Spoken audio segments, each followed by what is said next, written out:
नमस्कार, आदाब, स्वागत है आपका आज की क्लास में। मैं किशोर कुमावत लेकर सुपर अप्रोच बात कर रहे थे अपन क्लास 10th के एक सुपरफिशियल टॉपिक की, दैट इज इलेक्ट्रिसिटी। आज जो अपना टॉपिक रहेगा वो रहेगा बच्चों, दैट इज ओम्स लॉ। बात करने जा रहे हैं ओम्स लॉ की, तो ध्यान से समझते रहना। हर एक चीज को बेसिक से इसकी शुरुआत करेंगे। इलेक्ट्रिसिटी की कुछ बातें अपनी हो गई थी और जो अपना आज टॉपिक चलने वाला है वो है बच्चों ओम्स लॉ। तो ध्यान से सुनना। मान के चलो कि मेरे पास में एक कंडक्टर है, ये मेरे पास में एक कंडक्टर है, इस पर मैंने कोई वोल्टेज का सोर्स लगा दिया, जी सर लगा दिया, और यहां से करंट फ्लो होती हुई सर्किट में जा रही है। करंट फ्लो होती हुई सर्किट में जा रही है। आप मान लो सपोज दैट ओम्स ने क्या किया, सर जॉर्ज साइमन ओम ने क्या किया, इस बैटरी के सोर्स से उन्होंने जब मान लो कि उन्होंने 2 वोल्ट की बैटरी लगाई, 2 वोल्ट की बैटरी लगाने पर उनको करंट जो मिली बच्चों वो 1 एम्पियर मिली। फिर उन्होंने बैटरी के सोर्स को 4 वोल्ट कर दिया। 4 वोल्ट लगाने के बाद में उन्हें 2 एम्पियर की करंट मिल गई। तो उन्होंने देखा कि किसी सर्किट में जैसे जैसे अपन करंट वोल्टेज बढ़ाते जा रहे हैं, करंट भी सेम प्रोपोर्शनल में बढ़ रही है।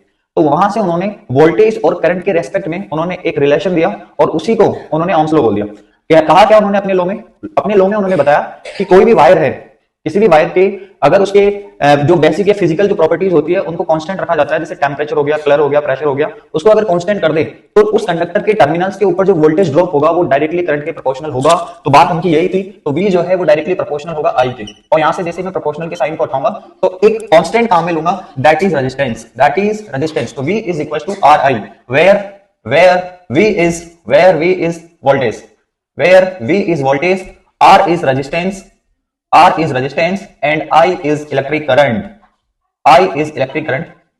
क्लियर है। अब यहां पर अपन बात करने जा रहे हैं, ये एक रिलेशन हो गया वोल्टेज, रेजिस्टेंस और करंट के बीच में। अब मैं इसकी ग्राफ की बात कर लेता हूं बच्चों। इसके ग्राफ में क्या कहा उन्होंने, V और I के बीच में ग्राफ बनाई। तो बेसिक सी बात है बच्चों, V और I के बीच में जो ग्राफ आएगा वो एक स्ट्रेट लाइन आएगा, क्योंकि सेम प्रोपोर्शनल में बढ़ रहा है। V और I का जो ग्राफ है बच्चों, उसका जो स्लोप है वो अपन को रेजिस्टेंस देगा। लेकिन समटाइम्स एग्जामिनर आपसे I और V के जो बीच का स्लोप पूछता है, यहाँ पर V और I का R स्लोप आएगा, I और V का 1/R हो जाएगा। तो बस आपको इतनी सी बात याद रखनी है और ओम्स लॉ को एग्जामिनेशन पॉइंट ऑफ व्यू से आपको अच्छी तरीके से तैयार करना है। Wish you all the best. मिलते हैं आपसे नेक्स्ट वीडियो में, जुड़े रहिए हमारे साथ। जय हिंद।